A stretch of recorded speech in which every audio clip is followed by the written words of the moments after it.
Good morning, good evening, good afternoon, or good day wherever you are in the world, and welcome to the next episode of No Dice, No Glory.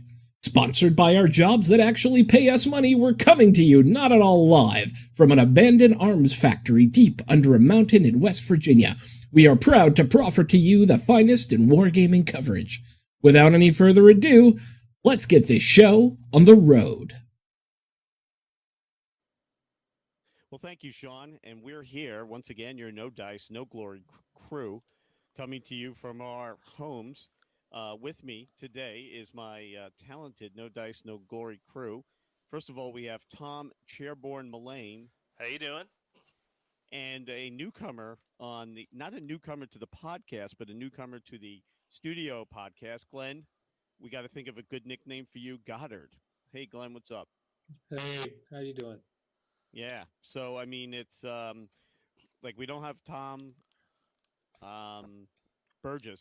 So I guess the elder statesman would be Glenn Goddard. And later joining us all the way from the Great White North is Matt Varnish, Dennis Campbell, a guy that we all know and love. And we have so much to talk to you guys about because, like, we have not recorded a studio podcast in forever.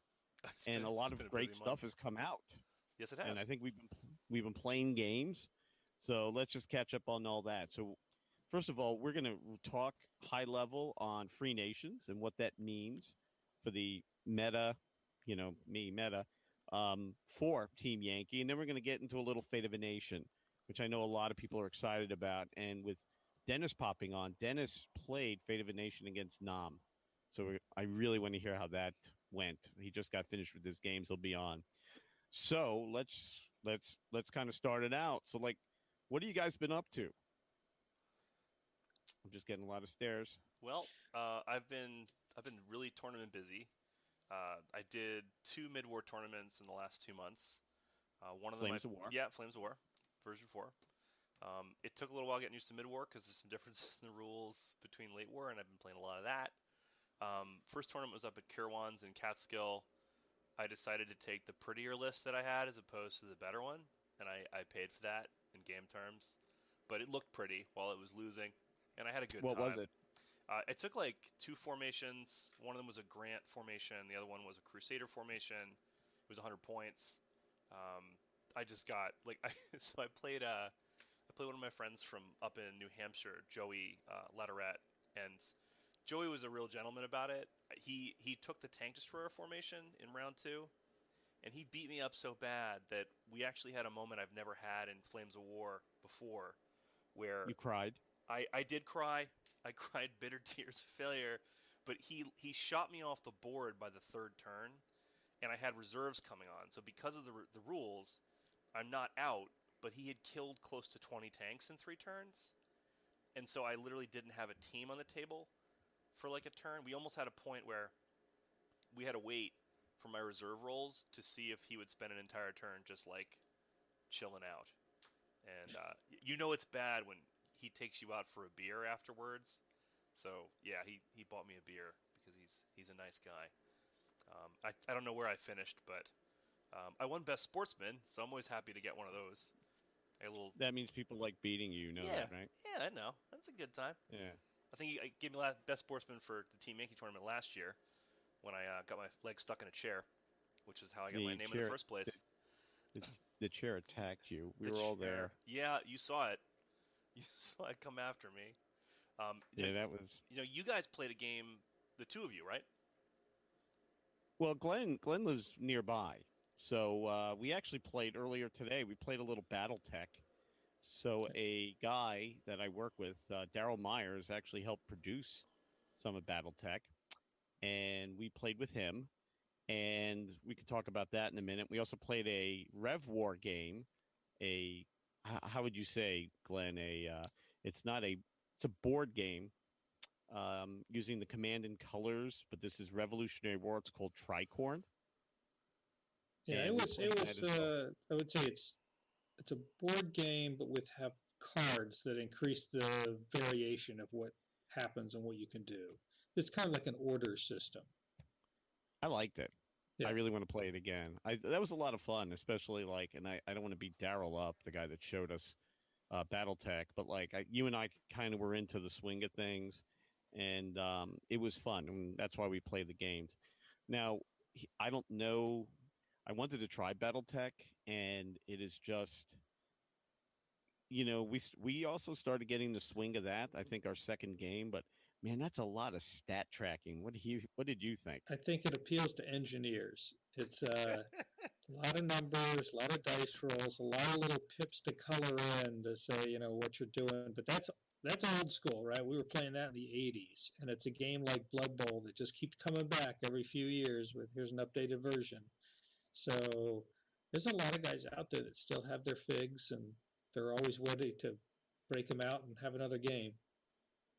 Yeah, I was thinking about picking it up, and then I'm like, eh, um, but I ended up buying, before we left today, a whole bunch of stuff for Gunfighter's Ball, which I really, really want to play, and it's a Wild West game, and we have an article coming out on it, so you'll be able to see what that's all about. But a couple of weeks ago, I think our last podcast, we talked about the No Dice, No Glory late war. And then we got something big to talk about that we're all looking forward to is we are hosting Mid-War Nationals, Team Yankee Nationals at Historicon on Friday the 19th. Tom is laughing. Let me make sure I got the date right. And we're going to probably punch out it looks like it's the July 20th. We're going to be hosting. No. Historicon is the 12th of July through the 15th.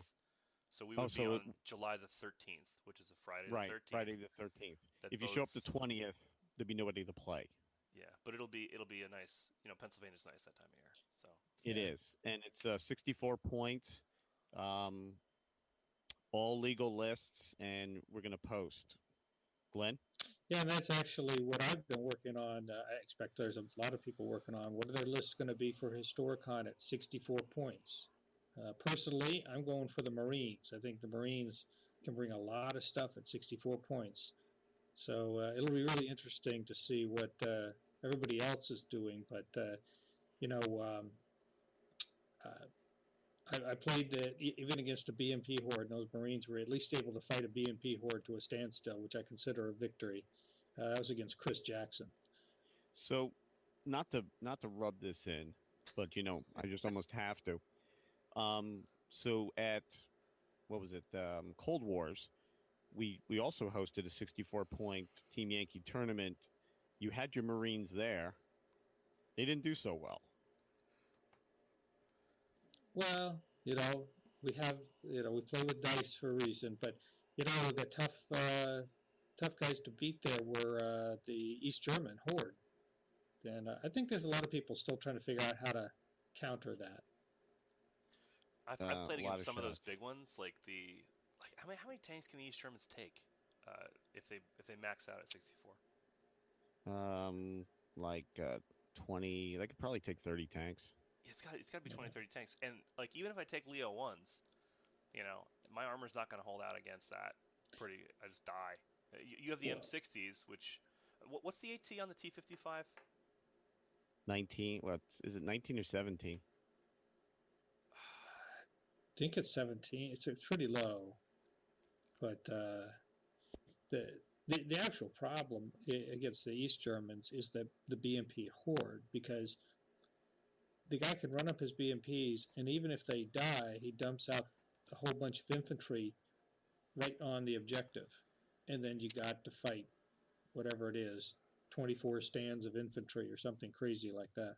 And Pete Zerfy, we're talking about you, who runs that horde, but by no means, he won the last tournament. He's running it really well. Didn't he win at 6-1 against every opponent he faced? Yes, he did. He's been actually doing really well because he finished high up in the. He won the Flames tournament that we had for late war too, so he's on a roll. Well, good for him. So, yeah, he's a great guy, good player, and we're going to ask him to be the official chaplain of No Dice, No Glory, because I really think we need it. See, that's why he wins, because God's on his side. Yeah. I'm doomed. Yeah. I'm doomed, man. Yeah, I know. So I'm excited for that. Well, what else have you guys been playing that's not, I mean, you know, we talked about Tricorn from Compass Games, which I'm going to throw up an article on. I like the game. I've been trying to get into Gunfighter's Ball, which we'll also throw up on the website. It's Knuckle Duster. The rules are free, and I got more miniatures for that. It's 32 millimeter. I got some Mexicans. I've been painting up some. I'm very excited for the Blood and Plunder, No Peace Beyond the Line coming out. So my Pirates and Privateers should be coming, and I bought some French, and I'm painting those up now. So I'm excited about playing that. Um, we also tried What a Tanker from the guys at Two Fat Lardies, Ooh, another cool. article that's coming out. Yeah, I'll tell you what, it's kind of a fun beer and pretzels type game, but there's some thinking involved, and it's really one dude per tank, and it works well. So, Glenn, besides BattleTech, what else have you been dicing? Well, fortunately, I've been busy with other things, like going to my daughter's graduation from med school. So Shout I've out, been traveling around a lot, but I haven't got a lot of other games in. Tom. I've so the first tournament I got shellacked, but the second tournament I just got back from last week because we're recording this at the end of May. I went up to Maine to the convention at Huzzah, and Jerry Lane, who's a friend of mine, was good enough to run it. I brought terrain for 3 tables. It's that moment when you realize, oh, I bought a lot of terrain, and so we set up that. And that time I did a lot better. I finished second. I lost the second game after a bloodbath with this 2 of Dennis's Canadian compatriots came down, and they were both super awesome. They were fun guys to play with. This guy brought, I didn't expect anybody to bring it, but the Desert Rats Africa Corps book. You have the command cards. You can take the little recon cars as a formation. So he took those, and he then took like a platoon of 5 Panzer IIIs. I think they were up armored, and I took the Churchills. So the list that I took was 3 Churchills and an infantry company formation. They were just the support. But the Churchills chewed stuff up. They nobody could kill them. I had this moment midway through the second game where I realized, oh, like, what's the AT on those? He's like 8. What's the AT on that? It's like 10. I'm like, all right, no problem. And I assaulted into a pile of everything he had and just ripped them a bit apart.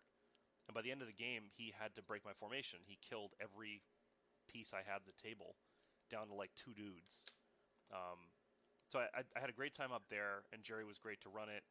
So I had fun with that. And just today, I got to do 2 version 4 late war games with my friend Carl and a friend of mine from Catskill named Preston. Um, Preston gave me one of the most fun games I've had in like months, where he took the Totenkampf guys. So they're all fearless vets, and he has those the Sturm Tigers, which can fire the rocket, so it just hits the top armor of the tank, but it can't bombard. Yeah, but it has to be like so close it could kiss you. No. It's got a crazy range. It doesn't have it's like a petard mortar for an AVRE. It has like a insane range. It's like 72 inches, but it's a breakthrough gun. And those 2 tanks are like reluctant conscripts or whatever. So, but I had no AT higher than 11. They took a Churchill company. So the 2 of us were like fighting back and forth. He dropped mortars on me. It was just a wild game because he kept trying to sneak over. I actually had Stewart's slip through a hedge, machine gun Pac 40s in the back that he moved, and then he had to like roll over them with a Tiger, and he couldn't kill these little Stewart tanks. They were driving him nuts. So I had a lot of fun because we tried out a new game store, and I just brought all my terrain because I still had it in the car from when I brought it up to Maine. And the last thing that I've been doing, other than trying to figure out a way to kill whatever it is Glenn is bringing for his Team Yankee Nationals, because I think I'm bringing my Germans again with the Martyrs, and I'm going to do infantry because I can't bring Leo 2s at 64 points. It's not happening. I think I'm going to do. I spent like a ton on Nom, so I dropped like, oh god, a lot of money. I got full companies of Pavin, and I'm just going to make the world safe for communism. And my friend Shane has already painted up his seals and his Hueys. He has the old resin Hueys, which are apparently a real pain to put together. The plastic ones are that's what I heard. a vast improvement. He's even painting eyes on his his seals. And Glenn was laughing at this because he says that every time you see the whites of their eyes in a 15 mil figure, it looks like they're staring at you. They're creeping me out. So I'm sure Shane's They're zombies. Yeah, they're zombies. They're zombie dudes. Oh, and speaking of zombies, I think I'm gonna get in touch with the guy you sent me to, because there's a Kickstarter up for this new zombie game that's originally produced in France, and I'm a big zombies kind of guy, so I'm psyched to get a chance to chat with him. Yeah, it's just interesting. Like, this is coming up on next week will be our 6th month of being No Dice, No Glory. And I just been getting a lot of just like the guy for this zombie game that you'll see on our website. I contacted the guy that does this game called Deadball that was also on Kickstarter. So for gamers that are out there, I constantly now peruse all over Kickstarter because there's some great games that you're going to get some really neat stuff that may not come out when the production model comes out. So, I mean, go to Kickstarter and, you follow one game company and you can see who they're supporting and following. But even like the No Peace Beyond the Line that's coming out for Blood and Plunder, it's Kickstarter. And that's just how stuff's getting done for a lot of the gaming community now. So I really think it's great that, a lot of these game companies are saying, hey, we got this Kickstarter campaign. I recommend that to anybody that really wants to get some really cool stuff. I got a ton of stuff on Kickstarter that I'm looking forward to getting. The problem is some of the games, like I got one called 148 Tactic. I'm not going to get it for quite some time. I think the Kickstarter closed out last year and they're going to ship next month. So that's another thing I'll talk about too. But I mean, that's where these games come out. And hopefully, you guys could get on that too. And it's cool to get the neat things that you won't be able to get in stores, So if you don't like the game, it adds resale value to a certain extent. Oh yeah, for sure. So, we've been talking about Team Yankee. So, I mean, maybe we should take a quick break so Sean can talk about real quick the Team Yankee tournament that we're hosting at Historicon, and we could probably be right back and let's talk some Free Nations. Sounds good. Hey, and we're back, and this time joining us from our Great White North contingent is Dennis Campbell, aka Matt Varnish. What's up, Dennis?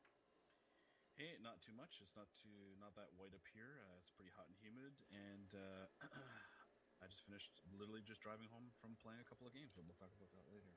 Yeah, we certainly will. Everybody got some play in today, which is kind of awesome. So let's talk about Free Nations. And I heard somebody say freeloader nations, which, that was actually, we weren't even on the air, but somebody said freeloader nations. I'm not going to say who. But let's look at Free Nations. Free Nations, for those of you who have not seen the dozens of articles we've had, covers the French, Canadians, the Dutch, and of course, the stalwart of all NATO nations, the Anzacs. Did I miss any of the forces? You got it. They got them all, I think. Yeah, I think I got them all. And look, we're not going to repeat anything we had on the article on the website. I think we all punched in articles on this. I'll tell you what, I kind of dig this. And I'm going to go on my soapbox again, and you can just turn off the podcast. For those of you who read the article, I'm still thinking this is a game that should be played maybe at 50 points. So Glenn and I saw the most atrocious version of tank porn today, where these guys were playing across, what was that, a 12 by 6 table? Yeah. And you couldn't see the mat. There was so many tanks on it. And I'm wondering, what fun is that? I mean, if you just want to roll a lot of dice, I'll give you a bag of dice to play with. But you look at some of these nations, and I think some of these nations are going to be really fun to play at a lower point total. I think some of these nations bring really kind of neat things to the game. I was talking today with Jorg, who does some writing for us, and I said, I really want to get a French force, and I'm going to ask you three guys, am I nuts? Nope. No, I think the French are very viable. I think they're really close to the U.S. Marines in that they have super tough infantry, but they have no heavy armor. So it's very much hide and shoot and hide and shoot, and a different style of play than a lot of players might be used to. But I think you can certainly be successful with it. I've seen Paul at Empire and Eagle do very well with the French. Paul Delaney? Yeah. Yeah, he could definitely play. You know what I dig about the French is that they have the Apilles missile. Mm-hmm. They have Milan teams. Didn't they have a ground launch hot missile, which is not here? But I think the French are going to be really kind of neat to play. They're good for if you don't. If you want the variety, like all their kit, no one else has, like for the most part. Yeah, they're pretty original. And so I think that's the major appeal, because let's be honest, and I was the one that made the freeloader comment before, is like, it seems, as a Canadian, it's like, well, yes, so we were freeloading on other people's designs for the Leopard, for, M113s. We didn't have big tanks, so us, it was, let's chuck toes on every M113 that we could possibly get. The Germans, obviously, that's their kit. The Dutch have that. There's a lot of nations that have similar looking kit, but the French are like really, really unique. So I think you're not crazy for wanting to do them, but yeah. Well, the lack of MBT is a little strong, but you can always ally up. Glenn? Well, I think the Dutch are very conventional, very much like a combined West German American force, right? But all of the other three forces are a totally different style and play because you don't have the big heavy tank. You've got to figure out a different way to achieve the objective, and that takes more skill. I think any of those forces should only be played by an advanced player. I was kind of laughing because I'm sure I know Matt Varnish has been on there too. We chat about this occasionally, but one of the interesting things that I've noticed about this game, and when you're on the Team Yankee Facebook page or on the forums, because this is an era that's relatively recent, and because there are plenty of vets that served that have been in there, you get a lot of fiery debates among some of these gamers about why is this skill rating so low? Why isn't this equipment better? And I feel bad. I'm sure I'm going to get dumped on for this, but I don't have a dog in the fight. I'm 35. I didn't serve, so I'm the minority, I guess. But I kind of look at this and I'm like, it's a game. Some of these people are going a little crazy. But one of the criticisms that people were leveling at the French was that their skill rating is better than the Americans. Because their skill rating is a 3, right, across the board, and the Americans is a 4. Am I remembering that correctly? Yeah. But the French morale is a 5. Yeah. It's terrible. So a lot of people were talking about it's like chalking it up to a game balance issue, but there were some people that were just quite passionate about just ripping into Battlefront for not recognizing their personal skill on the training field. And I was a little puzzled by some of the passion. I think I got in on that because I'm relatively new to Facebook, and I got in on that too. And it's just really, dude, it's a game. Guys that play fantasy, look, throw a little fantasy into this. I mean, I'm not understanding what the big deal is, but well, people are emotional, but I think the smart thing from Battlefront's point of view is they're making it a game, and every force has to be viable. They're not going to come out with the Ethiopian force that is terrible. Who would want to buy it? So any of the forces we can debate the pluses and minuses, and like, are the Germans really better than the Americans? But they had to do something to differentiate them and make them a force people want to play. And it's no different with the French or any of these other forces. I think they all have their own appeal, and some have better stats but worse equipment. There's got to be something to each one, and I think they got a good balance on that. Yeah, I love the gaming community, but these guys would complain about dating a supermodel. Oh yeah. Yeah, just as takes a too long. complete side note to this, just to rag on one of my favorite pieces of French equipment, the ridiculous AMX-10 RC car, where I'm sure RC stands for something else, but it looks like radio controlled because you got 3 wheels. It's the most adorable thing I've ever seen, and it looks like you took a main gun tank and just strapped it to a Ford Focus and said that works. Like Yeah. that makes me want to buy these things so badly.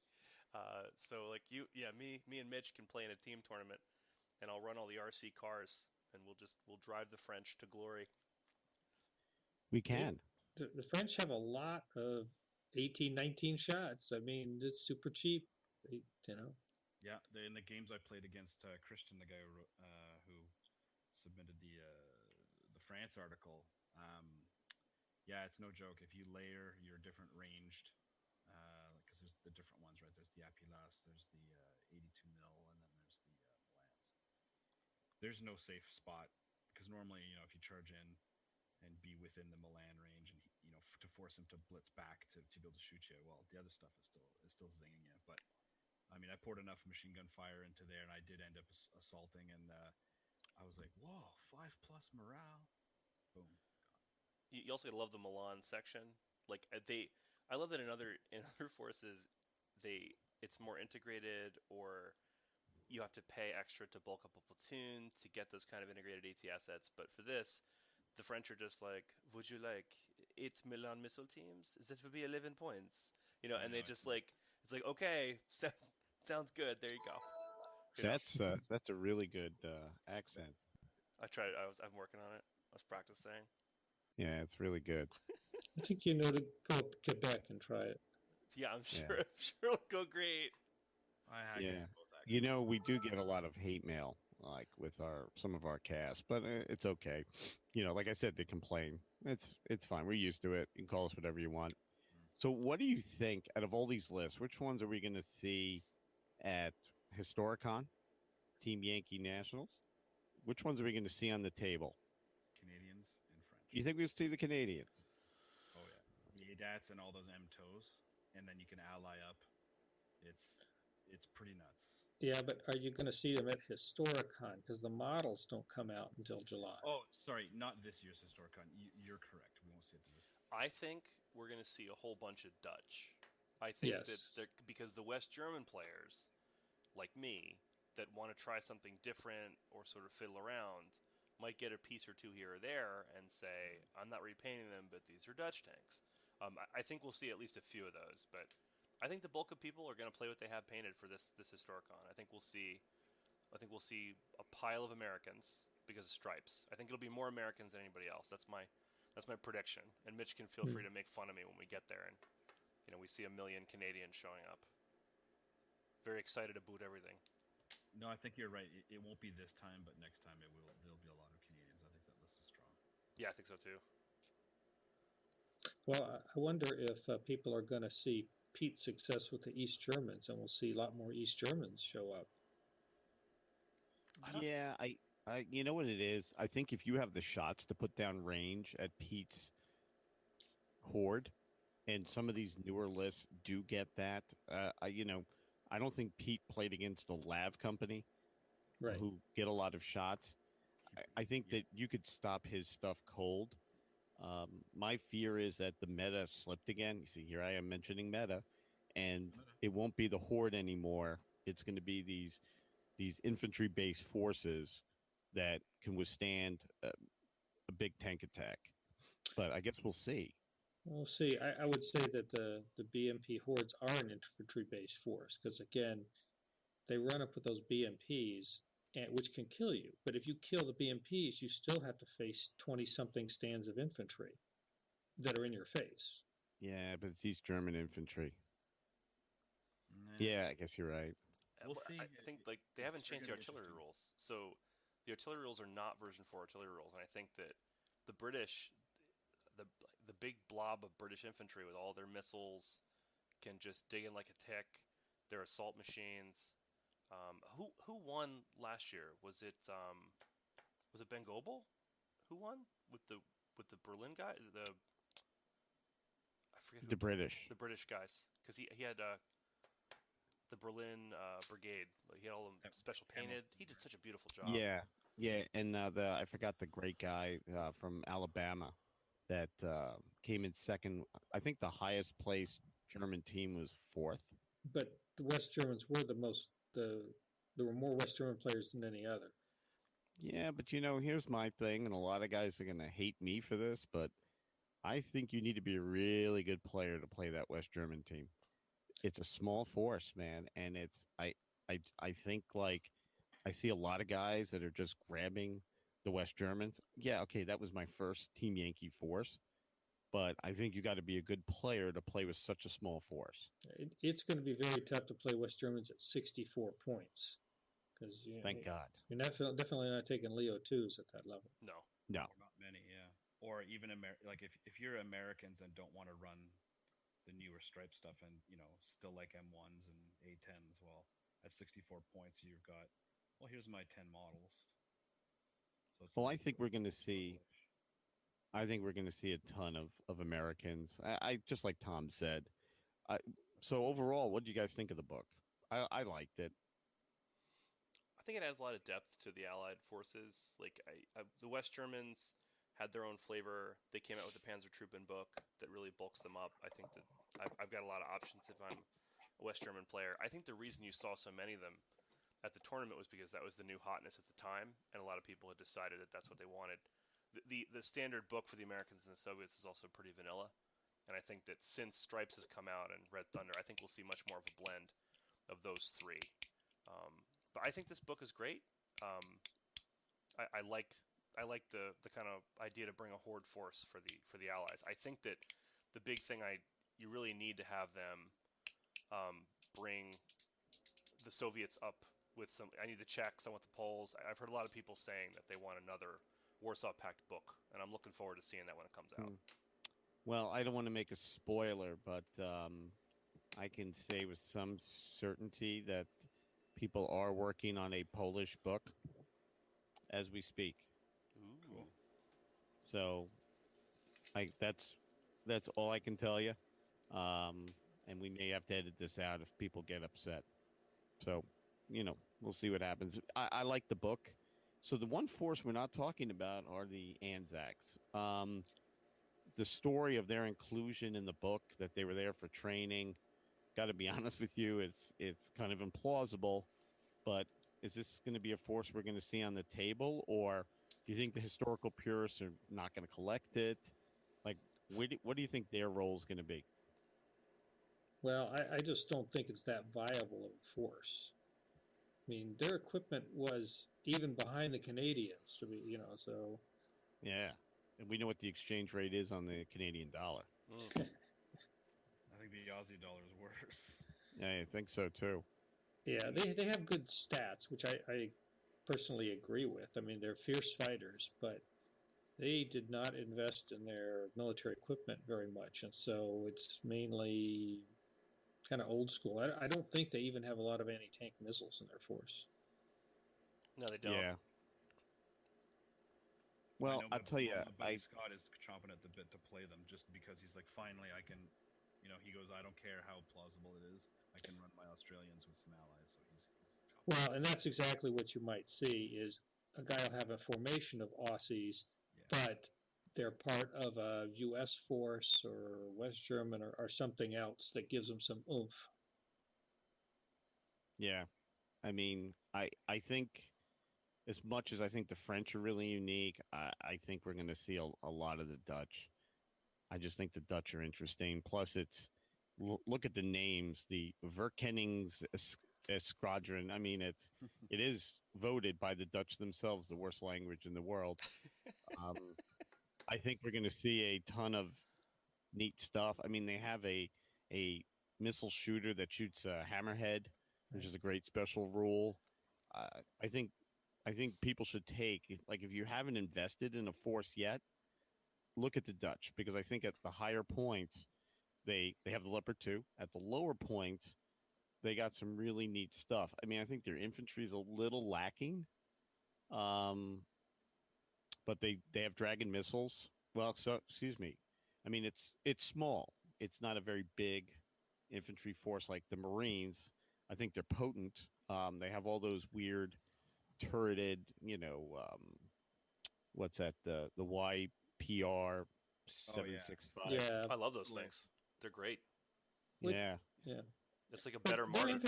Their infantry actually are viable because they have the Carl Gustav and the dragons. Yeah.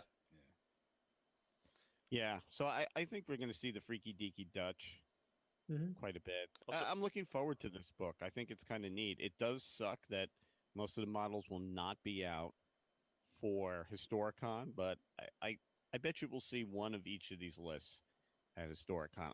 Just crazy. Maybe not Anzacs, but I think we'll see some of these countries represented there. Because I have some Leo ones I haven't painted yet, so maybe I'll do them Canadian, maybe I'll do them Dutch. Depends what I'm feeling like. I mean, the Canadians, apart from the ADATs and the Lynx, that's way too expensive for what it does. I mean, everything else, the models are already all out. I mean, unless you're a purist like my buddy Rob, who's literally redoing every bustle rack and every single little thing. But you know what I mean? Like, so Canadians, I think you'll see as well. You'll see probably kit bashed ADATs because those things are pretty sweet. Yeah, because that is the one thing they really need to have. Yeah. Also, here's a random Team Yankee related question. Sorry to take us down the rabbit hole because I know we're going to go somewhere else. But I talked to Dennis about this, and I saw a guy's force painted. And I apologize for not being able to give him a shout out on here, but like I run Model United Nations with my kids at school, and I want to make a UN force. I want to paint them blue. I want them to look awesome. I don't know what I don't know what tanks to bring. Glenn, you might be able to tell me about this, but like when you're watching Black Hawk Down, like the Pakistanis bought a bunch of surplus equipment for the Americans, right? So I think I would need M60s if I was running a UN M60s force. Mainly they use 113s. Okay, so I'd need a lot of 113s if I wanted to do that. Yeah. And they just repaint them blue. Paint them blue? Yeah. Well, baby blue, baby. And I'll white. And I'll follow the UN rules of engagement. I won't fire unless fired upon. And if you're Dutch, you have to get handcuffed to a bridge. Correct. Yeah. Ooh, that hurt. Didn't that hurt? There's pictures of the weirdest kit painted white. Like there's, Czech OT-64 BTRs painted white with the UN thing on it. There's MI-24s that were, just used to haul people around, painted in UN. So, I mean, you could really do a really unique looking force, all the different variants of M113s from all the different countries. Your infantry could be, mix and matched galore. So that could be a pretty cool. Fijians. Yeah, it just looks like it would be such a fun, weird project. So, not that I have enough projects. Well, maybe we can write one up. We can write a UN force in circa 1984 UN force. Because I got a lot of white paint. Yeah, I'm all about it. Just like on the side, yeah. I'd make you the weirdest darn thing you've ever seen. Yeah, and you get to wear that blue beret too if you play it. But yeah, I mean, I like Free Nations or Freeloader Nations, and I like to kind of see what they're going to do next. More lists are always good for the game, in my opinion. What was that, sir? I said more lists are always good for the game, especially varied lists. So yeah. Hey, let me throw out one tip: is try the scenarios that are in the back of the book. They're actually really good. I tried that with I tried it with West German book. They were fun. They were balanced. They were interesting. Yeah, I had a good time. Actually, if you go all the way back to Team Yankee, all of their little scenarios have been quite a bit of fun. Yeah, true. I mean, it's just kind of interesting they do that, and it's like guys want to make their own forces, but they throw some good stuff in. So look, I know Fate of a Nation we've covered heavily. Excuse me, Freeloader Nations we have, but I think people really want to hear Fate of a Nation. I agree. So yeah. So what do you guys say we take a 2-minute break? And you see, I'm not going to say we're sending it back to Sean because he just insults me the entire time. And for those of you who don't know, Sean, who mixes our podcast, who's been on the podcast many times, he's actually moving to Cleveland. Yes, that's So, right. so like when we send it back to him and he gets angry, like, come on, he's moving to Cleveland, so we're just gonna let him have it. Yeah. So we had his going away. We saw Solo with him last night, and we took him out for Korean food. Was it good? And the Korean food was amazing. Good, awesome. I love. You mean Korean the movie food. Solo? No, I meant the Korean food. Yeah, the Korean food was really good. I don't want to get sued by Disney talking about the other thing, but you know, like he's sitting there and he's extolling the virtues of Cleveland, how great it is, and I'm like, the only people like that talk about Cleveland being great are people that live there that can't leave and people that are moving there in the next week. I know a lot of guys that are from Cleveland, and it's like, I mean, but Cleveland rocks. Don't you remember the song? Right. Yeah, it's a safer Detroit. I mean, let's be honest here. Oh, Yeah, so I mean, but yeah, Sean is moving to Cleveland, but he'll still be here, and I told him we'll try to record every month too. So we're not going to send it back to him. Maybe we can ask him to throw in a commercial of him humming the Cleveland Rock song. Yeah, I'm up for that. Yeah. Well, I'll tell you what, we will be back. Let's talk about Fate of a Nation.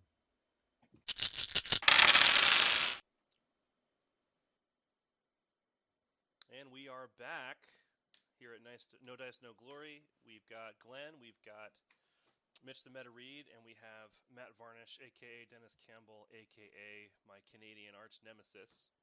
And we are talking about the part that probably brought most people here, I would guess, which is our in-depth coverage of Fate of a Nation. We have a lot of these articles that are in the pipeline ready to go, but let's start out by talking to some of the people that did the more general overviews of things. So, Mitch, tell us your impressions of the book overall. Well, thank you, Tom. I don't do impressions. My training's in gynecology, but yeah, I know you just had to. So, so here's the thing. I remember when the first book came out, and I didn't play it. I didn't know anybody that played it. I knew people that were thinking of collecting it.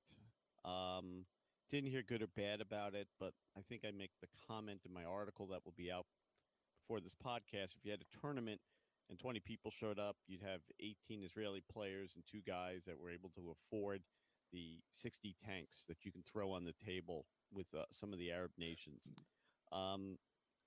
To me, it look, one thing, Battlefront, we get on them sometimes, but they love the tank fights, and the Arab-Israeli Wars was a huge tank fight.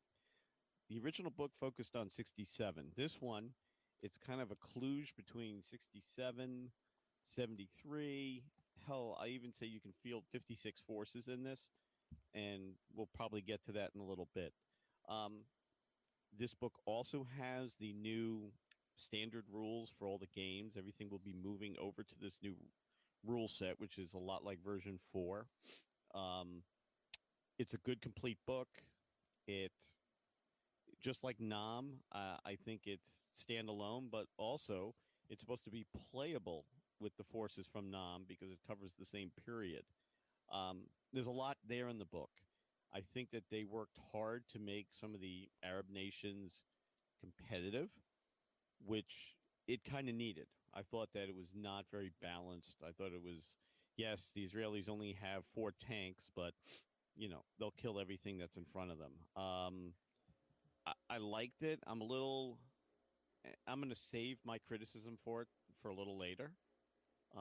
But I think folks that have been waiting for this to come out, I don't think they're going to be disappointed. I think this is going to be kind of exactly what they were waiting for. However, with that said, it's, you know, those people I think were a minority. I would like to see other players pick up like a Nam or a Fate of a Nation and get into the game, even if they just play that period. I wonder if that's going to do that, and I don't know at this time. I think folks that, like I said, will like it. But what's the motivation to collect the new army?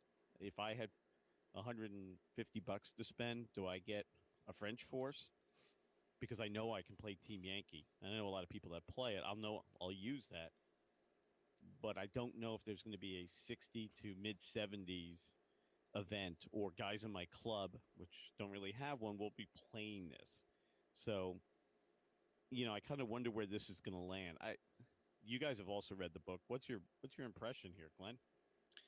Well, I think that the book, although I agree it's mainly 73, but that is a huge change because it introduces the anti-tank missile, and that's the great equalizer for the Arab armies against the Israelis. Oh, yes. Yes, it is. And the previous versions of the game, I bought a Jordanian force personally, but other people played it, and then they just gave up because they said, "Oh, the Israelis always win." And there was actually two previous versions of it, and people just gave up. On this one, the Arabs are going to be tough to beat because you can bring the BMP horde. You can, they're toughest. They're pretty tough, and the Israelis. I mean, you want the super tank, the M60. It's 12 points a tank, but it's still for number 15 against an 18 from a Sager. So they're going to have to figure out a different way to win, and I think that's going to make it a viable game. But to your point you made a couple minutes ago about who's going to go out and invest in this force, I kind of worry because they came out, they've got Free Nations out, and now Fate of a Nation out, and it's like I'm not sure. People are going to say, "I got enough money for one army. What's it going to be?" And I think the timing is unfortunate. I think it all hinges on if a future book or in a card, if the T-62 tank is retroactively applicable to Team Yankee lists, that will be the determining factor, because the T-62 is available. I'm thinking the Warsaw Pact side here. T-62 is available to The Egyptians and the Egyptians, but as the T-54 is, but the T-54/55 is also available to the East Germans, and you know what I mean. If there's more interoperability, because if somebody already has BTR-60s, somebody has East Germans, basically they can play. There's very few extra models they need. Like need. Sager teams is what you really want. You can run some of these other lists. I mean, if you just want to run them, in terms of ease of getting into it. I think now that there is other kit and people already have armies, like Warsaw Pact forces from Team Yankee, you can more easily get back into it, which is exactly how I got into doing these Egyptians or Assyrians. That's let me decide what to pick. Yeah, that's a great point, Dennis. I mean, if people have decided, for example, the BMP ones that they have that they'll never use them, they can repaint them as Egyptians or Syrians and have a go at it. Do we want to do a kind of a dive into each of these guys and hit them one by one? Yeah, let's do it. So should we not do the Israelis first? We can do the other ones first. Let's start with the Egyptians. Well, we can, but let's talk about like the beginning of the book.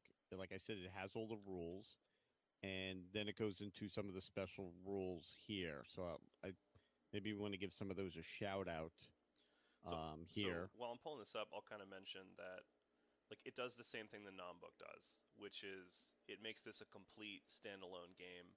The book is thorough. It has all the rules that somebody would need if you're a new player, and those are the kind of people that you're really looking to get in to this game. They really don't need anything else other than this book. Them and a friend could split it if they wanted to. In terms of the difference from Nam would be that it doesn't have some of the nitty-gritty missions, some of the unique stuff that the guerrilla forces have. But it has special stuff. It has a desert fort on there. It has the palm groves. It has a couple of. Well, it has the napalm bomb, and I got to be honest, I don't remember that in Nam, and I think napalm featured in Nam. That's true, actually. Based on a movie I saw. Yeah. No, it's in there. It's in the A1 Skyraider. No. No, that was one of the mistakes they made. They put it in there, but they didn't put the rules in. You have to look at the fact for napalm and how that affects. Yeah. So the Okay. fact that you have to re-roll your re-roll infantry saves. It came up today in our game because my Egyptians were getting napalmed by A1 Skyraiders. Yeah, and you know what I noticed about some of these rules are you can see it really bridges a little bit more into Team Yankee with like the guided, the radar special rules. But I mean, some of these were in Nom too. Special abilities, I don't see much different here than Nom as we've seen. So No, so what they did with this, and they did this in.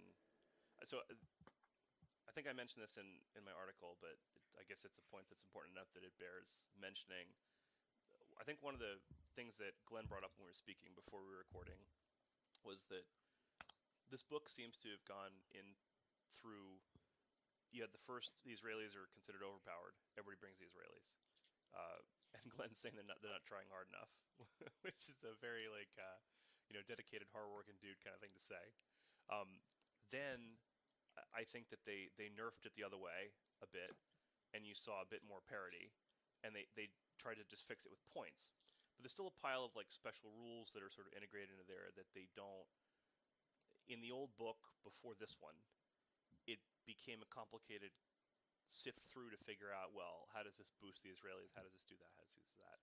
And because of the Team Yankee system, the version 4 system, they can integrate these things into the unit cards without having to add all these special buffs or special rules. The special rules are in the card. The special rules are in the unit. So it made it a lot easier, and I think it made the Syrians, Jordanians, Egyptians better because they're not just listed as conscripts. You can put across the fact that they don't have a high skill rating, but you can still make them not as difficult to hit. And that kind of granularity is much easier for Battlefront to integrate because of the way they've chosen to adapt these rules to this new game system. So I see that as a strength of this book, but I think that my criticisms are largely similar to the ones that you guys have. And we were talking about this over email before the podcast. And we'll get to that later. But I guess we're going to jump into some of the forces specifically. Let's start with Jordanian since we have the writer of the Jordanian. Cool. Okay. So I collected Jordanians back in the very first version of this game, and Jordanians have a very professional military, and that's reflected in what they have here. They have a lot of U.S. and British equipment, and so no real Soviet equipment in this, and so very viable tanks. A tank with AT of 18 and front armor of 13. That's just as good as almost anything the Israelis can field.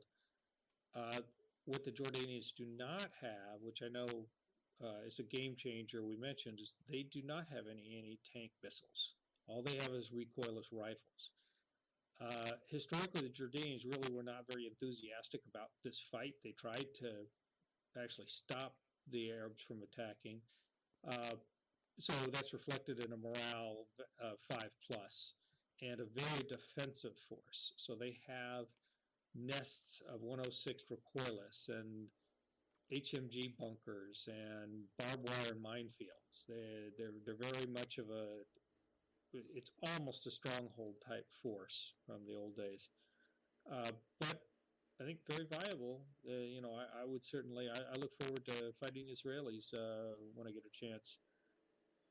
So they can field the two types of Centurions, the 20-pounder and the 105, which I believe the 20-pounder would be the earlier version. The 105 would be towards 73.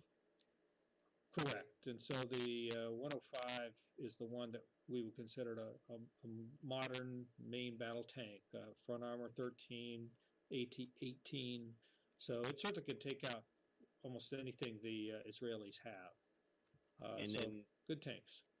And then you have the M48 Patton, which comes in around 4 points apiece. Yeah, they're a little less effective because they have the 90 millimeter cannon. They didn't have the upgraded one that the Israelis put into theirs. Yeah, that's a 16AT for anybody that's keeping track, which we'll get into the Israelis later. Look, if you only have a few bucks to spend, the Jordanians are the smallest force that you can field. They have 2 artillery batteries. They have the Duster M42 anti-air platoon. You can use your British 25 pounders from World War II or your US 155s. But other than that, not much. And I believe it's weird. They have no air. They have no air. No air. I just want to point out one thing real quick in that they have artillery, but if you notice in this game, and it's also true in Nam, the heavy artillery is now AT3, so it cannot no longer knock out a main battle tank. Yeah. I'll point out something that is a common thread for all of these, for Jordanians, Egyptians, Syrians, and Israelis, which is that because Battlefront has taken a more standardized approach to the way the formations are structured, unlike some of the other Team Yankee books, you don't have a lot of integrated stuff that's core formation, because you didn't. It's accurate. But it also means that I see people taking multiple formations, frequently. Or if you're bulking up one of these formations, like if I take a Centurion formation and I'm taking like 2 of those tank troops or 3 of those tank troops, then I'll just go all support. But I feel like in earlier lists or in the earlier versions of this book, like in version 3, you would just have everything listed. It was all grayed out. It was much more complex. So they standardized that. So I see an Israeli player taking a tank formation with a mech formation, or it makes a lot of things that weren't really worth taking in the earlier version of the book worth taking, because they can be their own formation for relatively small points, and they can work together. I think that's kind of cool. Yeah, I mean, that is pretty neat that they stuck to history with that, but you just would have to collect different forces. But I think taking multiple formations of the same nationality, even in Flames of War, you're going to see that from here on in. Like, why not? And I think the Jordanians are basically it's British. They're British because they're wearing the British uniforms, British hats, because they took all the surplus stuff from them. So you could very easily take a British desert force from mid-war and proxy it, and it wouldn't look that out of place. They have some different weapons, unquestionably, but they would look really similar. They were swarthier in appearance, and I'll let you look that up on your own in Webster's dictionary. But yeah, I mean, Jordanians, it's like the smallest force here. Their infantry is but it's Glenn. Why did you, in the original version, want to collect the Jordanians? Just because of your respect? I just wanted to do something different, and nobody else was collecting Jordanians. And actually, I mean, their tank forces are pretty good. It is not the typical Soviet, well, I got a mass of crappy tanks and we'll hope they don't all die in the first turn. I mean, they can go toe-to-toe with their tanks against the Israelis. It's not an exact match, but then again, the Jordanian tanks are a lot cheaper, too. They are. I went to logistics officer school for Jordanian officer, and he was a great guy. I don't think he spoke any English, but he passed the class because he didn't have to take any tests. It was awesome. You want to delve right into the Egyptians and their 5 different tank formations that you could take? Yes, folks. I said 5. The Egyptians are, I think they're the ones I've looked into the most, but looking at their list and the sheer amount of stuff you can take. So in terms of the tank formations, you can take the T-54 tank. In almost all cases, the tank formations, and this goes to the Syrians as well because the layout is almost exactly the same. A tank formation, you get 2 compulsory tank companies, the battalion HQ. You can take a 3rd tank company. You get ZSU 57s or Shilkas as your AA, and 1 unit of infantry, and that's the only integrated formation assets that you get. Now, you can't mix and match the tank types. So, for example, if you want to take a T-54 tank battalion and 1 unit of something else, you you have to basically take them as support or have enough points to take 2 formations of them. The tank types are T-54, as I mentioned, the T-62, which we'll come back to because it's amazing so far. You can take an IS-3 tank battalion, and you can also take T-34-85s. What about Centurions? And I do believe you can take some Centurions, yes. I think that's Syrians only, though. Yeah. Is it? Yep. So if you check out the infantry list, there's a little surprise there. You could take M4 Shermans, my friend. Yeah, that's right. Yeah, you could take FL-10. You could take the old Sherman or the old Sherman with the French gun, the L-10. They're a support choice, right? The Shermans are a support choice. Yeah. They're a support choice. Yeah, only with the infantry list. So and it's the non-mechanized, the foot infantry lists. You can take the guys. Yeah, to me that's crazy to see an M4 Sherman, like a stock M4 Sherman with a 75 millimeter gun in this game. Yeah. I'm just gonna hold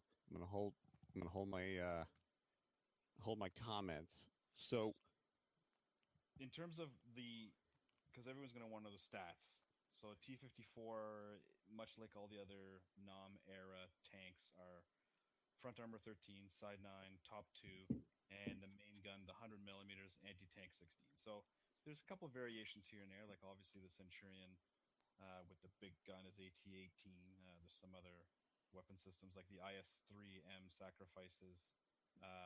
It's no longer as slow as it used to be, FYI, for the IS-3, but it's nice and cheap. Its gun isn't as good, but the frontal armor is better, so it can basically tank as a tank. But the T-62 is identical to a T-54, except the gun is AT-19. So it's better than a Sager. A Sager, of which you can get lots and lots, which is the AT-3 Sager anti-tank missile. You guys. BMP-1s, that's that missile, but it's the older one. So instead of being AT-19, it's AT-18 back in the 70s. Yeah. Well, and really, Dennis, that's the game changer I see in the Egyptians. Oh, yeah. They've always had the tanks, but now you can have the BMP horde, and we've seen what that does in Team Yankee. Now, let's be fair. The BMP horde in the Egyptians isn't cheap. No, it shouldn't be. Right? It is more expensive, and you're right. It shouldn't be. But for example, I'm just looking here. If you don't feel that you have enough Sager teams, if you take BTRs, or if you don't like the amount of AT-3 Sagers that you have on your BMPs, there's so many more support options now as well. Like the Thunderbolt Company? The Thunderbolt Company. There's a unit of 4 Sager teams for 8 points. So it's 12 range 40, 18, 19 shots for a whopping 8 points. And I don't know why, but my Team Yankee Soviets sure don't get these.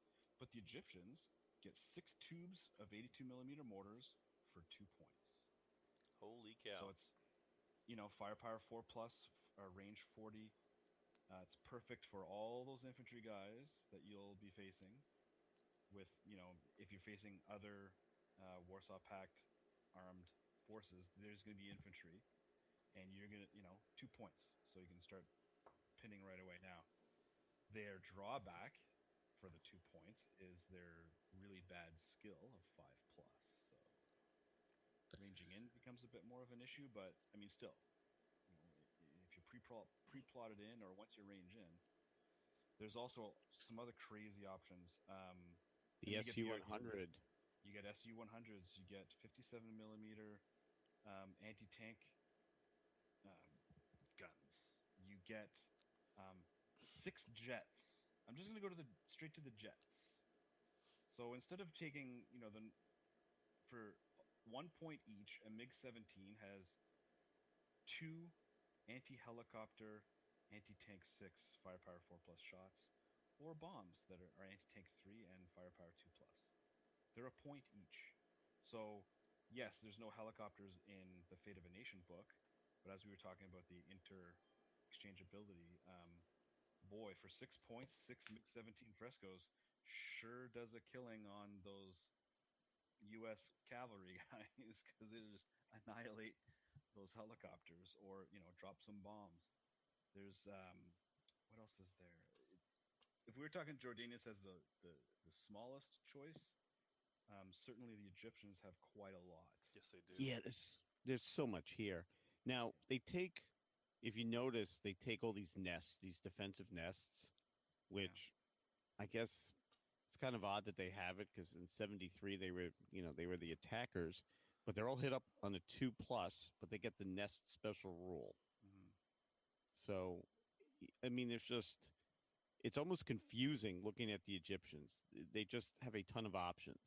They have the foot infantry battalion with all these nests, and it's like a fortified company. Yeah, because they come integrated with the barbed wire and the minefields. Yeah. You pay for that as part of the infantry company. So And- here you have, a And if you fortified. want the opposite of that, describe the Thunderbolt Company, which is kind of the modern Soviet horde. Yeah. Oh, so the that's- Thunderbolt. so Yeah, that's talk about the, those. we used to be called something in the other book. I think the Haka or The I forget Shaha. the name. Shaka. Yeah, the Shaha. So yeah, this is for a decent amount of points. It's basically non-mechanized Soviet infantry. You get actual RPG-7 teams in the right amount, the same amounts that you would have if you're playing Soviets, but you've got Sager teams chucked in there too, and you're not paying extra points for it. I mean, I'm sure it works for some people, but those PKM LMGs and the SA7 man pads, I've always felt like I was paying extra points for that. But the Thunderbolt Company come with one Sager team and can add more. You can add one more for each company, and yeah, they're pretty good. You can even I mean, integrate an AA missile in there too. Yeah. So, Yeah, and Grail. I find I don't like using.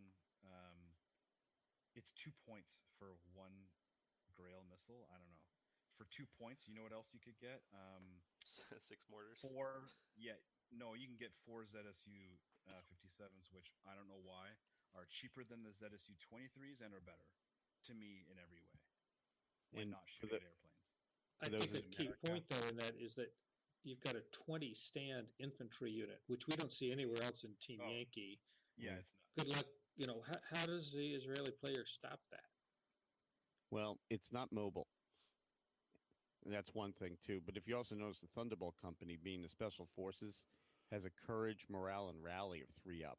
Yeah. A skill of 3 up. So I mean, this is, it's still hit on a 3 up. Well, the battalion commander's skill 3 up. Yeah. In the old book, were they conscripts? In version 3 book, were they hit on a 2? No, I don't think Not so. them. No. Not them. So I mean, this is kind of interesting too.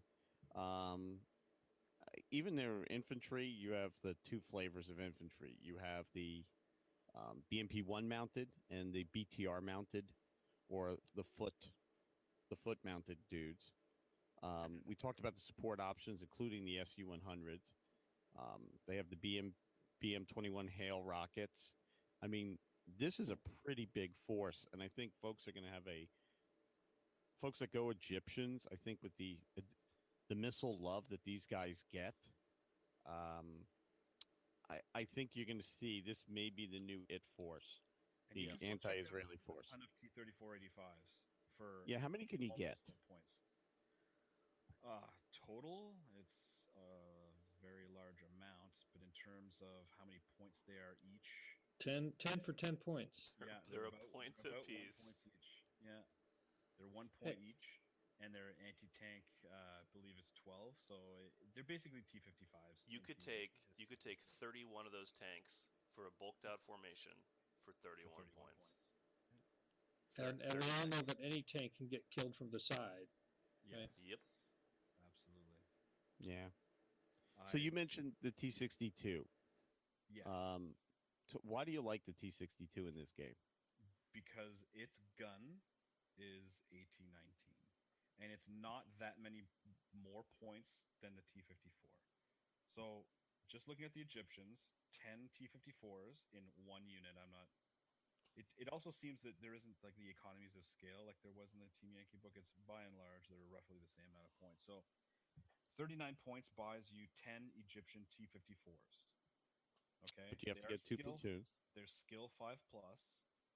Yeah, I'm just gonna go through the stats. There's skill 5 plus, assault 5 plus, counterattack 4 plus, remount and morale 4 plus, courage 4. Okay. The T62 is identical in every single way, but is 47 points for 10, and the gun is AT-19. Now, keep in mind, both guns are slow firing. The T-54 gun is heat. The T-62 gun isn't. But AT-19, even at range, you can slam into the front of Centurions and be like, no worries. No worries at all. It's kind of funny because for 99 points, you can get a 21 tank company, which is the same amount for the T-72 and Team Yankee. Well, we were joking in today's game that I could probably run the 100 points of Egyptians that I ran today, and I could probably not easily defeat, but I wouldn't lose every game if I ran against 100 points of Team Yankee guys. This is probably a good segue to talk about your game, right? Or do you want to wait for that at the end? I could do my. We'll wait to the end because the game I had was against Australians from Nam, so okay. We were more doing. Yes, I was play testing the Egyptians, but we were also it mostly devolved into a wow. How could we play contact but with Egyptians getting napalm and stuff? You know what I mean? So we can wait till the end of the. I'll just segue with this. I don't know if anybody was going to do Syrians as a deep dive, but looking at the Syrians, very, very similar to the Egyptians, yet you're paying more points for guys with worse skill. So their skill is 6, but they have a better morale and counterattack. And I really don't think that that's a good bargain. I don't know about you. Well, let's segue to the Syrians because they kind of look the same. I'm not understanding the points. No, I'm not either. I'm hoping it's actually a typo. I'm hoping that the points that the Egyptians are supposed to be 2 points more expensive than the Syrians. That would make sense. Wait, it says here the Syrians can use poison gas. Is that too soon? Oh God! I know it's bad, but people are expecting me to say something like that. Yeah, that's true. Yeah.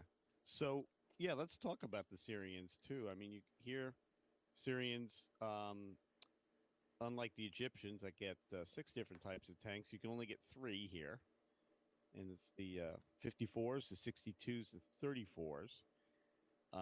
Their mech looks the same. They don't have Thunderbolt companies. No.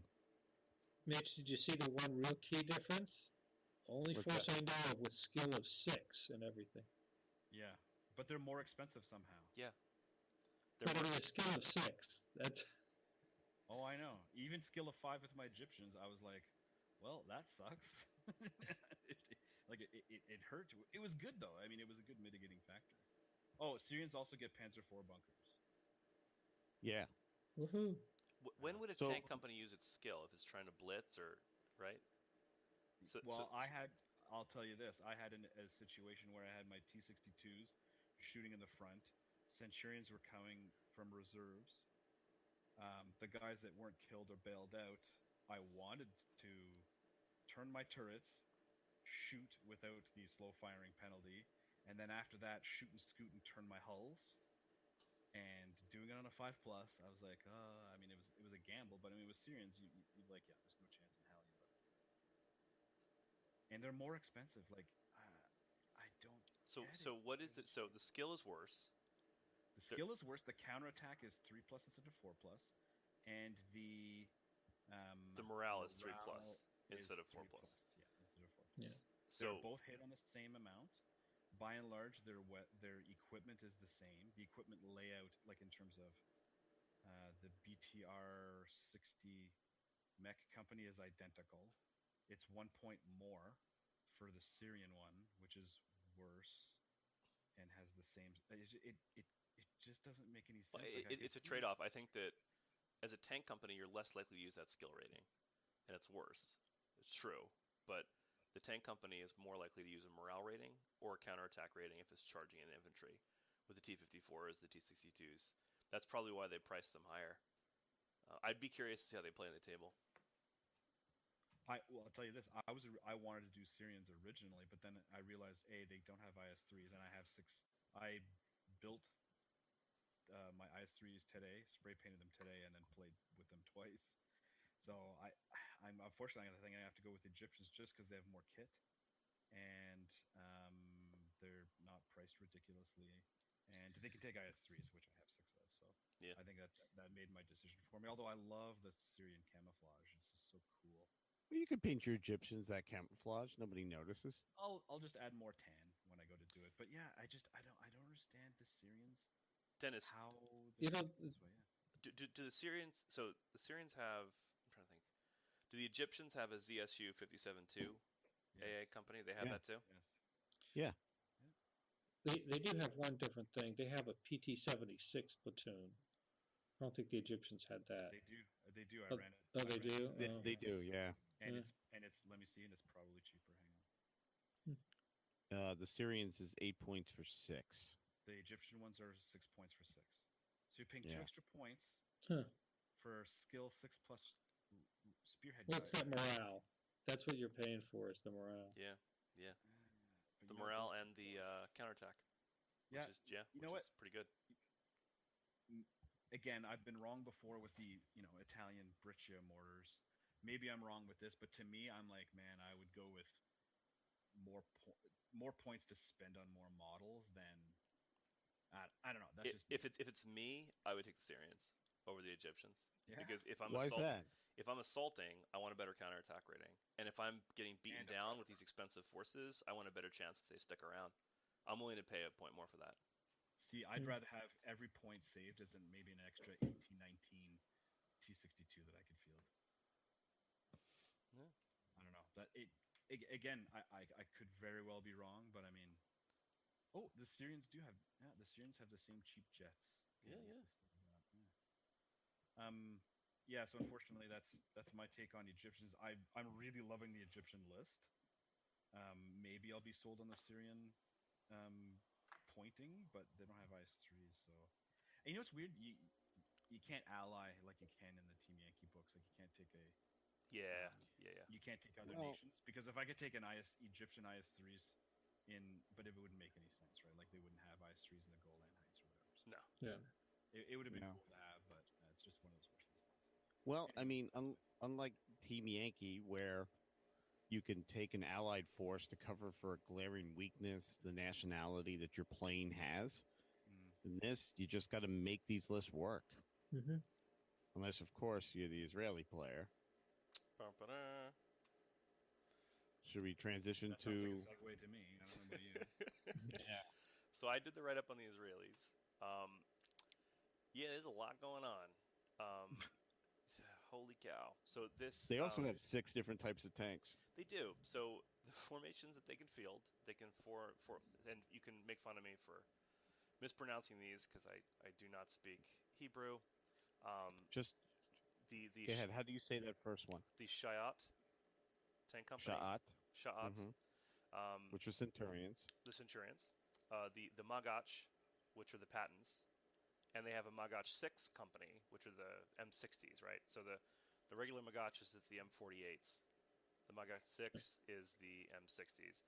They take the Shermans, which come in the I Sherman variety and the 57, 51, whatever, with the big gun on them. They have the Tiran 5 tank company, which is those are captured IS-3s? No. T-54. Nope. They're T-54s. T-54. Yep. And then we have the AMX, which I see nobody taking. So like in the old book, the AMX had that autoloader rule, which is kind of cool. Like they didn't suffer from rate of fire. Or I forget. Do you remember how the rule worked? The old autoloader. Oh, I remember it was awesome back then.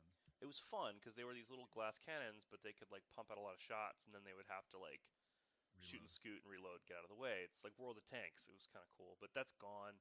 I mean, they're super cheap, and I love the bat chat. They're such a pretty looking model. It's a cool model, but I don't see you taking it if you're looking for something gamey. And then they have the M3 Mech Infantry Company, which has the M5 half tracks basically. With the Israeli infantry, they have the Mech Company with the M113s. They have a Paratroop Company, which is quite good, and they have the Sayor Company, which is the little jeeps. And I remember in the version 3, those little jeeps were their own formation, and because it was very uncommon in version 3 to take more than one formation, like I don't think I would have ever seen them on the table. But because they've changed this around and they've made it much more common for people to take the toys they want to take, I think that you will see that paired with things, considering just how staggeringly cheap it is. Something I'll point out that I'm kind of brain fried, but I apologize. I pointed this out earlier, but there's a lot of aircraft the Israelis can take. Just to skip down, and I'll come back to the tanks. The Israelis can take 3 different kinds of jets in their support options, and there really is not a lot of anti-air in this game, at least not in this book. Like each nation really has maybe 1, 2 tops. I think the Egyptians have 3 because it's the Egyptians. But like they have like a stationary 37 mil gun. Then they have your like Shilka type vehicles. The Israelis can field, and I'm not even gonna they can field the Mirage fighter jet. They bought those from France, I imagine. The Skyhawk fighter jet. So each of these jets has a multitude of options. The Oregon too. Oregon. So the Oregon can fire a quad 20 millimeter, rate of fire 3, AT6, 5+, anti-helicopter, just like Dennis mentioned. They can drop a bomb, AT4, 2+ firepower, artillery plate, napalm. The 1,000-pound bomb. 1,000-pound bomb. I hope it does do something against a tank. Yeah, I would hope so. They have napalm. The Mirage has the 1,000-pound bomb.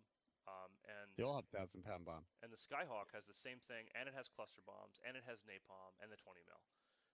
They're 5 points apiece, so they're not 5 points apiece. They're like 2.5, 2.5 points apiece.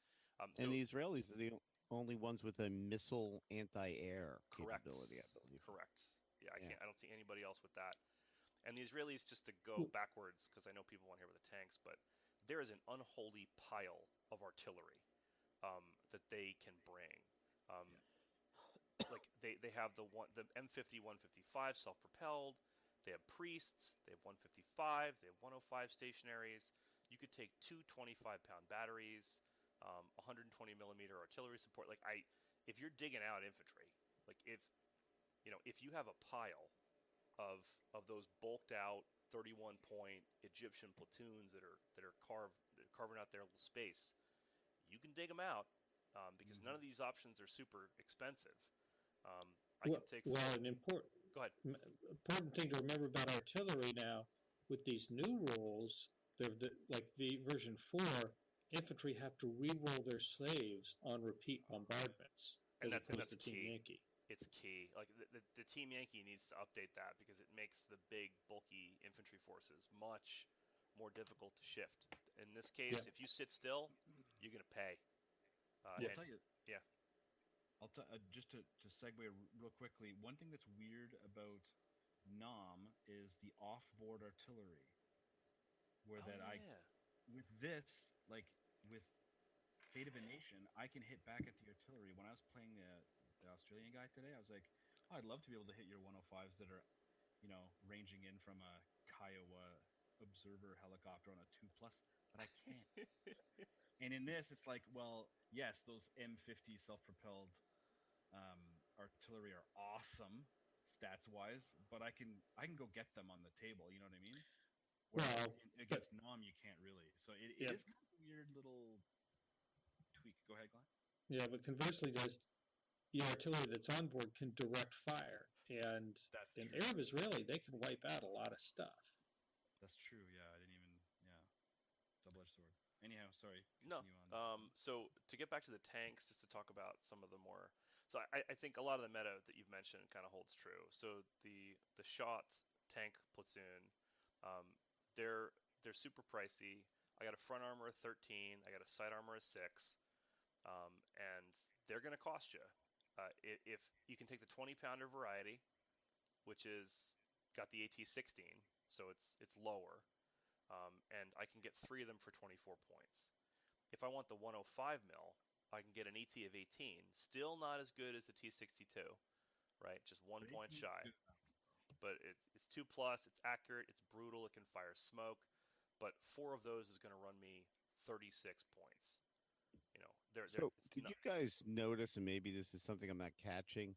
So we talked before the 20-pounder was the earlier version, but according to this, you can take one platoon of 20-pounders and one platoon of 105s.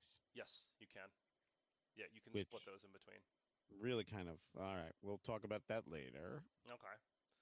The Israelis also have a more modern, so you can critique me on this or correct me, but unlike some of the Egyptian and the Syrian lists, there seems to be more integrated mechanized support. So you have, in the shot company, I have my 3 tank platoons, which I'm never going to take because they're so expensive, unless you're paying 2 are mandatory. Points. 2 are mandatory. So the least I'd be able to run this in terms of points, if I took the cheapest shots at 2 tanks a platoon, would be 16 plus 16 is 32, plus the HQ, which would be 8. So you're talking a lot of points. Then you can take an M3 mech, an M113, and you can take an integrated mobile 120 millimeter artillery battery. So you could take this as a single formation and have enough tools. Go ahead. But it's going to be harder for you to take multiple formations with these high Israeli points. With the tank company? Yes, absolutely. Yeah. And even those armored mortars, I don't think they're that good for their points. No. Skill 3 though, so they can range in, but so well, they can be key for putting smoke down to avoid those anti-tank missiles. True. Oh, you know what? That's true. True. Yeah. The Magach are, so I don't get this really because they have the same armor as the shot, but so it's front 13, side 6. No, I'm sorry, front 13, side 8, the better armor, but they're cheaper. If I take the 90 millimeter gun is 16, AT-16. The 105 is again 18, and they're basically 7 points a tank as opposed to the 9 points a tank of the shots. I don't see a big difference in skill. It's a difference in speed. Okay. Yeah. So you pay for the speed of the shot. Yes. The Magach 6 is your priciest tank at 12 points apiece, but those are front 15. So those are going to be one of the few things that can bounce a Sager, right? Because the Sager is AT what? 18. 18. Yeah. And this bounces every shot basically apart from the T62, like every bullet. Yeah. Well, no, not bounces, but it's very, very strong against it. It's got a good chance. Well, but okay, you pointed out the T62 has a 19. Yeah. To this front armor 15. That's pretty good odds. Yeah. Right, but at range, this is range. This gun has range 40. It's hit on a 4+. If the T62 has to move and it's only range 32, it's +1 and then range again. So you know what I mean? This front armor goes up by 1 as well over 16. Yeah, but these tanks are 12 points each. You're right. Not wrong. I'm just saying armor 15 is way better than the armor 13. Yeah, no, that's true. A lot of the tanks. So the Sherman Company, they're 2 points apiece for the 75 mils, and here's a mystery for you to solve. Okay, and I didn't really get into this in my article, but they probably mentioned it with some magical ammo, but it seems odd that elsewhere in the book, the Egyptians have the good old 75 mil AT-10, for the Sherman, and this guy's Sherman 75 mil is an AT-14. So the 75 millimeter magically became a mid-war version 4 Tiger gun. Yeah, but look at the length of the barrel on that thing, though. No, that barrel length is for the 105. That's the I Sherman, right? Is the old one? That's the Isherman. So the Isherman, the 105 mil, is AT-17. 2+ brutal with heat. I still thought that 75 millimeter gun wasn't the World War II gun. It's the same It's a high velocity. It's a high the velocity French. round, Okay. I guess, Yeah. but it's still kind of it's one of those things you look at and you're like, what? Yeah. It's the same one from the AMX. It's the same 75 millimeter gun used there. So it was a high velocity, Okay. had better ammo. All right, that makes sense. Mystery solved. If I get the better gun, it costs me 4 points a tank. If I get the junkier gun, it's 2 points a tank. But 6 points for a platoon of 3 Shermans with an AT-14 gun is not bad. They remain a pretty good buy. Well, and this is a perfect answer to that BMP horde. Yep. Right. Yeah, and I think this is the best one to take if you're going to take a second formation, because the Israelis are not really taking a tank formation with an infantry formation. I think that they're going to make full use of that rule in the formation, the little mystery box where you're allowed to take one black box from a core formation elsewhere as a support option in your force, right? So I might take those 3 Magach 6s as my big support option for my infantry, right? You know. I hear you with that, but I think the real tank that I think is going to be wildly popular is the next one you're going to talk about is the Turan 5. I think for the for the amount that you can pack into a formation, and it comes in only 3 tank platoons. I think the Turan 5 is actually pretty good. I just can't. My eyes cannot go over skill 2+. That's insane. Super T55 It's with insane. a 105 gun. Yep, it's a Super T55 with a 105 gun, and it's only 7 points. You know, I would take this over the shot any day. So it's 7 points a tank. As they were mentioning, front 13, side 9. So it's even going to bounce shots from the side. It's brutal and slow firing, but it's a T-54. It can fire smoke, skill 2, assault 4, counterattack 3, morale 3, and it remounts on a 4. So the Israelis don't have the same sky-high ratings that they did in some of the other ones, but I think that they've balanced some things, and I think that the Israelis are going to be outnumbered, but I think they're going to have a fair fight. It remains to be seen. If I buy a force from this, and I'm increasingly thinking that I will, it would be these guys. It would be the Tyrann 5 with infantry support. And just to note, the skill 2 is the company commander. The commander, yeah. Just caught that. But my eye was still stuck on it. I mean, after running skill 5 ones with only AT-16 and looking at this going, oh, wow, it's AT-18 and it's better in every way. Yeah, it's pretty good. I'm wondering, in terms of models, because we know that the plastic T-54 is out. That big, huge, like the NOM one had 9 plus the ZSU-57s has 2. And I know there's another one, a similar one for the T-54, but this clearly is a different gun. So I'm wondering if there's going to be, there probably won't be a whole separate model for this, but maybe there'll be a gun barrel kit blister. Or some modification for the plastic kit. Yeah, I don't know. Yeah, I mean, who knows? It certainly looks cool. Just talk about the AMX, so the AMX as a company, there's nothing integrated except the tanks themselves. It's 2 points a tank. It has the same high velocity 75 mil as the Sherman, but it's halted 1, moving 1, and no special rules. So the Sherman gets a brutal gun, and they don't. Yeah, I don't know why. So why would you ever take them? And you can't take as large a platoon either, because the biggest tank platoon of the AMXs you could take is 4, and the Shermans you could take 5 of the 75 mil Shermans, and 4 of the 105s. So other than the fact it's a cool model, and some people are going to run them because they have them, I'm glad it's there. But from a game perspective, in terms of balance, it doesn't seem like it's that bulked up, ready to go. I think the infantry for the Israelis is it's where it's at. You've got, for 11 points, I can take 7, 8, 9, 10 teams with the blindside AT. I have an integrated mortar. I think that the unsung hero of some of the version 4 lists is that the little tiny integrated mortar, where this one weapon can now bombard, which is kind of crazy to me. This one doesn't have bombardments, so I guess they fixed that issue, because the Africa Corps groups can from. I realize I'm mixing and matching stuff here, but the 60 mil is just a direct fire weapon. But in this one, in this one anyway. Yeah, another interesting thing about the Israeli infantry is it's like they all carry a Panzerfaust.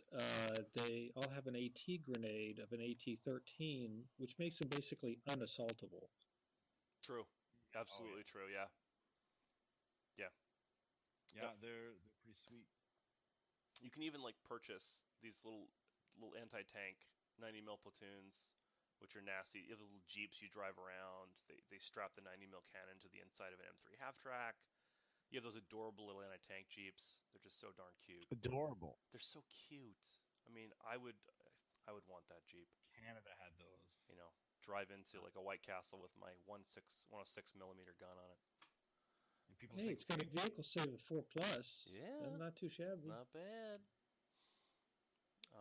Yeah. So, and the Sayar company is a little more flexible from what it was in version 3's rules. So you have the Jeep HQ for a point. I have, or I can take the M3A, with the gun on it, the 20 mil, and then I can take 2 of those. So I could basically take a complete separate formation for about 8 points, where I take, an HQ and 2 min platoons, and I have Scout and Spearhead with 3 different platoons, which is good. if I may, I think you potentially glossed over something that some of the listeners might be interested in. Much like the Egyptians can take BTRs or BTR 50 PKs or BMP 1s, the Israeli mech are not confined to just M4s. They do have the 1973-ish M113 captured Jordanian personnel carriers. Yes, they do. So carrying the same, and it's only 13 points instead of 11 points. So instead of being in World War II half tracks, you can be in quote unquote modern M113s. But I mean, the armor's better on the thing, right? Yeah, it's front 3 side too. Yeah. And same with the armored mortar. The same deal. 3 points for 2 armored mortars sitting in the back of an M113. Yeah, and those are pretty solid. It's a nice little smoke hardy, template. It's super cheap, and they're in the M113s. Yeah, you can also take the that 90 millimeter half track mounted, like the autocannon from mid-war. Yep. Yeah. So it's kind of interesting. I think so far it looks like the Egyptians got a buff. Tom likes the Syrians. The Israelis are pretty good. And that artillery is crazy. Yeah. No, they have a ton of it. I think like the Israeli paratroopers, they're passing every morale on a 2. They rally on a 3, counterattack on a 2, and we're talking about the platoons. I'm not talking about the HQ. So the Israeli paratroopers are insane. They're going to stick around to the absolute last man, and they have a pretty great toolkit. It's going to cost you 14 points for a bulked out platoon of 9 stands. But they have the AT grenades. They just like Glenn pointed out. So I think that the Israelis are rock solid, like you would have expected them to be, and they have a pretty impressive array of support options as well. And I have some pics and stuff people in the article. In the earlier version, were you able to mount the paratroopers in half tracks? I think so, but I'd have to go back and see my old book. I have the old paperback one when it came out in the magazine, if you remember that. Yeah, I have that somewhere too. It's I don't remember it, but like throwing these guys in half tracks so they could get someplace fast and digging them in. But these are great for assault. I mean, counterattack 2+, assault. Well, they have SMGs. Do they? Do they have that found? Yeah. What's the people platoon? So you're getting 3 shots when they move up to assault. Oh, yeah, wow. but you got to be close, man. You have to be like. Well, paratroopers only do it up close and personal. Well, they have the FN mag team, so you have a 16-inch range machine gun, ready to fire, 5 halted. They have like a light MG mixed in, and the mortar with the SMGs. But these guys are up close and personal, so you want to take something that has a little more range with them. You want to reach out and touch you kind of stuff because they're not going to operate on their own. But they're cheap enough that if you're taking a 50-point force, you could squeeze in some extra stuff, or you could buy You can buy the recon to move them up a little faster. You got some options, and they can take a couple of support tanks if they wanted to do that. They're not integrated, but this book makes it flexible enough for you to try. Speaking of recon, I gotta say I love the tow jeep that's spearhead and has the 4+ vehicle save. Yep. And has an AT-18 missile. I just love that thing. Yep. Mm-hmm. So if you're buying the Egyptians, I guess I'm buying the Israelis. Oh, I was assembling for 5 hours today, so it's not that I'm buying the Egyptian. It's just whether I do Syrians or Egyptians is the only decision left now. Assembling, isn't it like a psychological term, or is that disassembling? Disassembling, yeah. Dennis, the good news is you can field them as either force, and they have the same paint job and same tanks. So, and that's probably the route I'm gonna go. And you know what? I probably will try them as Syrians, just to be the ultimate bad guys. Yeah, true. The Syrians are the worst. I mean, I can say that unequivocally. They make Dr. Evil look like, rainbows and unicorns. Yeah, and they're led by a guy named Al-Assad.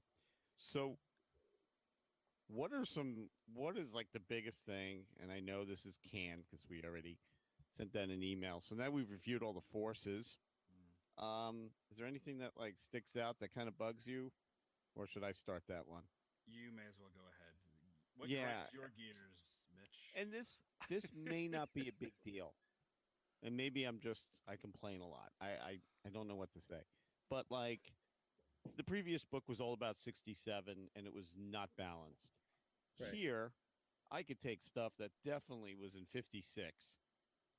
Maybe some of it was still left in 73, but it to me it covers a very wide period, and there was a huge difference between, after 67, all of the Arab nations really started to buy more from the Soviet Union. They were trained by the Soviet Union.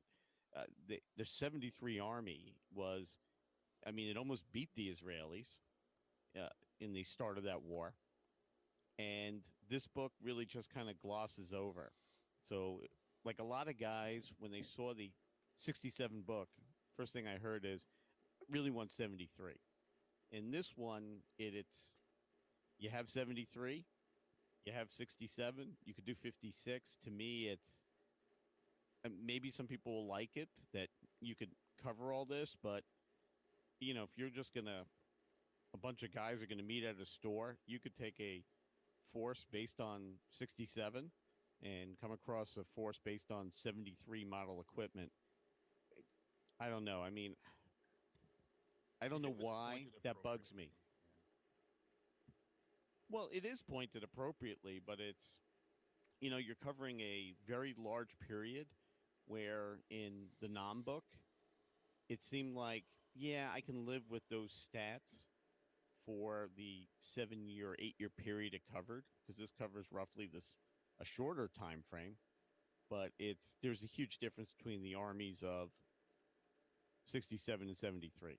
Like in 67, you can say the poor morale, the poor motivation of the Arab forces, but in 73, they were pretty motivated.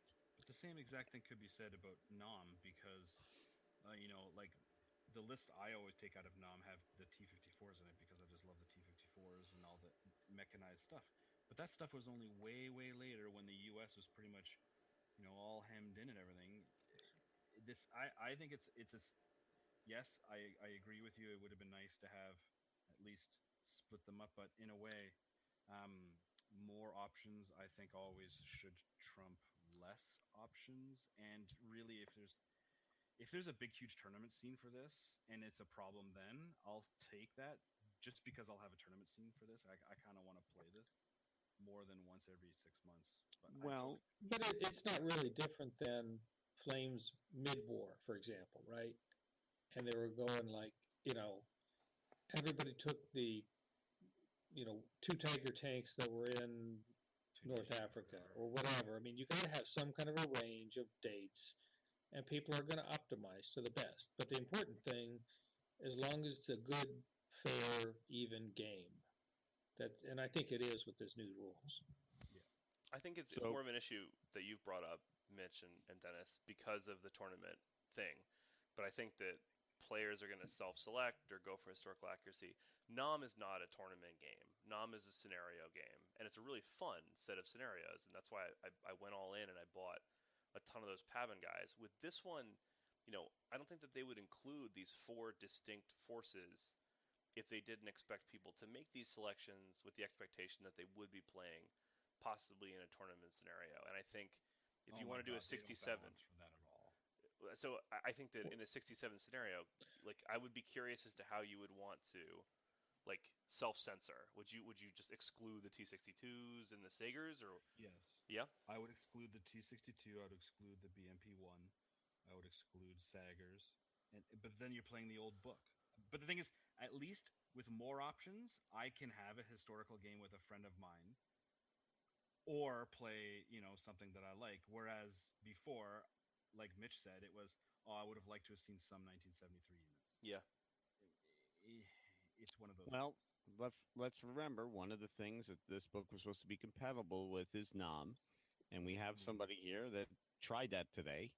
Twice. And I mean, how do they match up? Do you think that their idea of making these 2 books playable, hit or miss?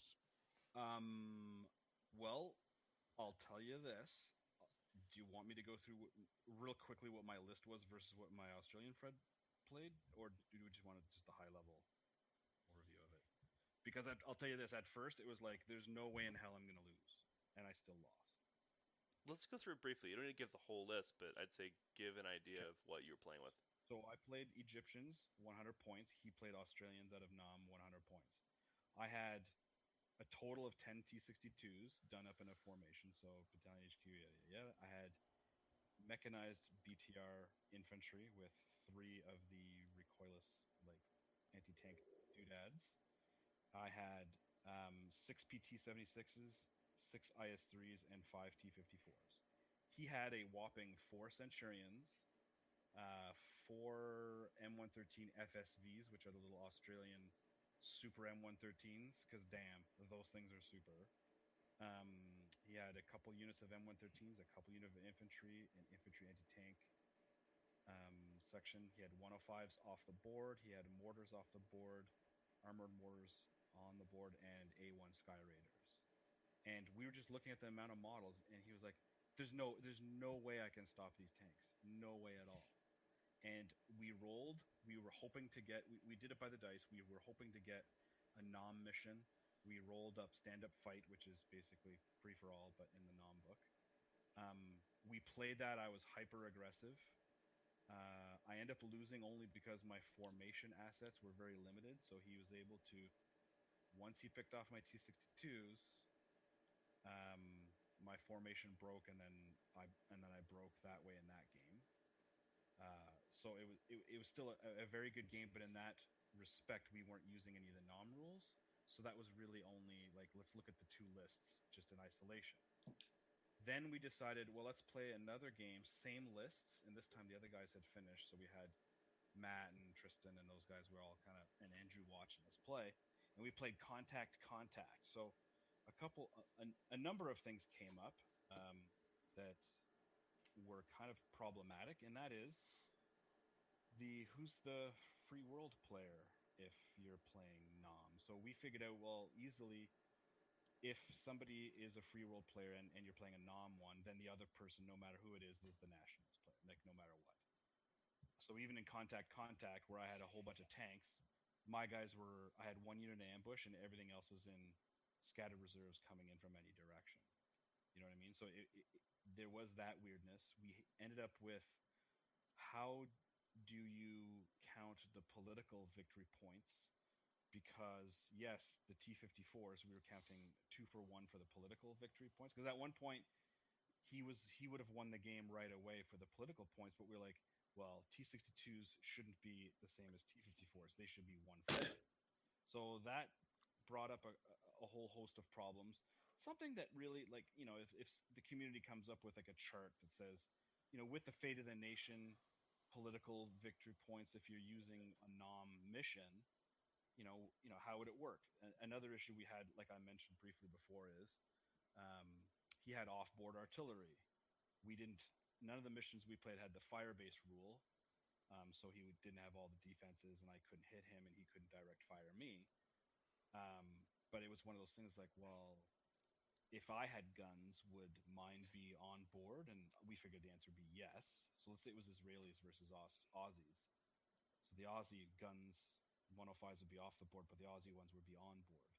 So there's just some kind of weird things in there, but still offset by that was the hilarity of, T-62s coming in from behind his units and then behind my T-62. It's like, it's like we were all lined up at, at the drive-through, and it's like, oh, ding, next, then I drive on the board, completely oblivious to the fact that behind me are Centurions.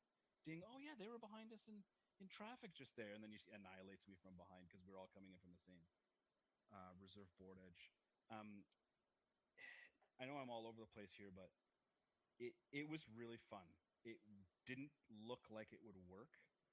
There's going to be some tweaking, maybe an FAQ. I don't know if Battlefront's going to do anything to try and tie the two books together. They really, really should, because the two sets of lists, I mean, you get wacky combos that aren't historical, but they were fun as hell. I mean, A1 Sky Raiders dropping napalm on Egyptian guys in not just like a farm, but he had the pigs out, which of course the Arabs would, you know what I mean? It was just like one of those things like, yeah, it was just weird. And he lawed the ever-loving hell. He dragon all my T-62s from the side, because boy howdy, they're great against tanks, but horrible against infantry. Trying to think of what else. I mean, yeah, 2 games today. The contact mission is awesome, even if you're not running tanks, but it's even more awesome. I'm so psyched to try some of those nom missions because I haven't gotten around to it yet. Yeah. Nom missions with Jordanian forces. Oh yeah. Yeah. So, overall, thumbs up for the book, or me? Big thumbs up. I'm torn whether I like this more than the Nom one. The Nom one's cool because I can get insurgents, which I already bought the models for. But it's got its own flavor, like Tom pointed out. True, it does. It totally does. I feel like Nom has the cooler scenarios, and this has the cooler forces. At least that's my impression of it. So I play each of these games for a different reason. But I think it's super cool that they integrated the rules well enough that you could pull something off like Dennis did, because I definitely want to try that. Like Dennis was talking about doing scenarios for like the oil war, right? Like that would be a blast. You could do some kind of like convention game where you set up a thing with like asymmetrical forces, or you could use these rules to do whatever you wanted. So is that what we're doing for fall in 2018? Yeah, all about it. There you go. But actually, guys, I think what you ought to think about is, where does Team Yankee Early War continue? So, like, next year, it might be Fulda Gap 1975. In which case, the T-62s and all this gear that I've got for this would work, yeah. And the British would have the Centurions. Yeah. No, they have a lot of the models out, and then you really start to create something that you could have a tournament on, right? And you might have West Germans against Egyptians, but it'll be a common basis. If I could have F4 Phantoms bombing stuff, I don't care. So what I think is, regardless of theater, I think every nation they can think of is going to have an army. Like Bob Evans has an Iranian force with the chieftains, and India, Pakistan, people want to see. I just think like you'll just pick a period, 1967 to 1975, and you could play any nation. That'd be ideal. But I think we're a long way away. I think the models are going to be there, because as you go into the modern era, everybody's buying each other's equipment. You really only had like Western versus Warsaw Pact, and you'll have all the equipments made. I mean, the Chinese, you could say most of their stuff's already in the game. Yeah. But it's maybe that's where it's going. It would be kind of nice to see that. But yeah, I think like you guys, I think this book's a hit. It should be interesting to see how it plays out. I would love to see folks really start to play this. Mm-hmm. Yeah, for sure. Maybe we'll host a tournament or two and try to get them to Maybe play not it. even a I mean, tournament, but like some sort of maybe like a mini, just like an event at like Fallen, because like Tom was saying, Nom does play completely differently, and if we could, use the Nom cool scenarios and somehow allow people who, let's say, don't have Nom but have like Israelis or Jordanians, for example, to be able to also play those cool. Yeah. You know what's something that I'd like to see that, like I think Sean did this once, and it was one of those tournaments that I always wanted to drive down to in Virginia, and I'm like, it's just too far because I'm up here in Connecticut. But having like a series of linked scenario games where you get to play, like you play for the day, and really the point is just to get in a ton of games, and you have like a commanding general, and you have like Sean did like Race to Berlin, right? Yeah. Yeah, Sean and I put that on. I helped him out with it, and I fought on the Berlin map. It just sounded so cool at the end. Like I could see something like that for this. Like I could see you having Egyptian Jordanian players fighting, a series of scenario games, and having all the games kind of linked together. I think that would be so fun to do that with like a desert war like this. Well, maybe we'll see. We'll see. The folks that are listening out there, I know that they're always full of great ideas, or at least opinions, one or the other. Tell us what you'd like to see for Fallen 2018, and maybe we'll see if we could put something like that together. Yeah, I'm happy to work on stuff. Absolutely. Well, unfortunately, I can't with all of our free time. But I am going to Fallen. It's in my book. Well, we have to do doubles I hope again. so. I'm going to Fallen. Yeah. You're my only doubles I partner. hope so. You're my only friend, Dennis. I like seeing you at those events. You're a lot of fun, Dennis. Hey, easy now. Stop pumping my tires. Well, we are at an hour and 15 for this act, so we should probably say good night. This is a beast of a podcast. I think we've done a good job. I'll let Mitch talk us out. Well, first of all, anybody that's still listening, I'd like to thank you guys very much. We had a lot to get in because a lot has come out, and we just really haven't been able to keep pumping out the podcast. So we're going to turn this back over to our studios. From myself and the rest of the No Dice, No Glory crew, we will see you at the gaming table where we cover the wargaming community roll by roll. Thanks so much for joining the show tonight. Remember to follow us on Twitter at No Dice, No Glory, and keep the conversation going on NoDiceNoGlory.com, now featuring our own message boards. Have a great night, everybody.